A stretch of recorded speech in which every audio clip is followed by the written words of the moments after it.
নমস্কার, শিবানী এক্সপ্লোরার ভিডিওতে আপনাদের জানাই স্বাগত। আজকে আমি জন্মাষ্টমী উপলক্ষে একটা নতুন ভিডিও নিয়ে এসেছি আপনাদের সামনে।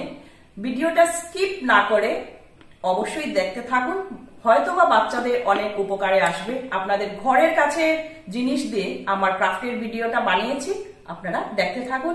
ভালো লাগলে অবশ্যই একটা কমেন্ট করে পাশে থাকার অনুরোধ জানাই। চলুন তাহলে দেখা যাক আমি আজকে কিভাবে জিনিসটা বানালাম।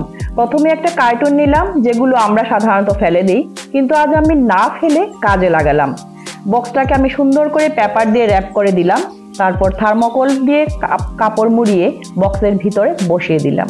তারপর আমার কাছে একটা নতুন কাপড় ছিল, সেই কাপড় দিয়ে একটু কুচি কুচি দিয়ে বক্সটাকে পুরো সাজিয়ে দিলাম।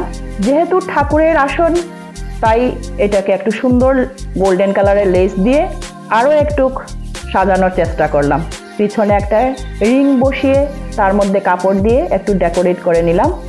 তাও আমার কাছে যেগুলো জিনিস ছিল এগুলো দিয়েই আমি একটু ডেকোরেট করলাম। আপনারা চাইলে আপনাদের পছন্দ মতো জিনিস দিয়ে ডেকোরেট করতে পারেন, কোনো অসুবিধে নেই।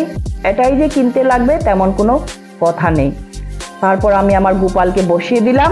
তো আপনারা দেখতেই পাচ্ছেন কি সুন্দর লাগছে গোপালকে দেখতে। আপনারা সবাই ভালো থাকবেন, সুস্থ থাকবেন, আনন্দে থাকবেন। শুভ জন্মাষ্টমীর অনেক অনেক শুভেচ্ছা সবাইকে। অশেষ অশেষ ধন্যবাদ ভিডিওটা দেখার জন্য। ভালো লাগলে অবশ্যই একটা লাইক কমেন্ট করে পাশে থাকার অনুরোধ রাখছি। শুভ জন্মাষ্টমী, সবাই ভালো থাকুন। নমস্কার।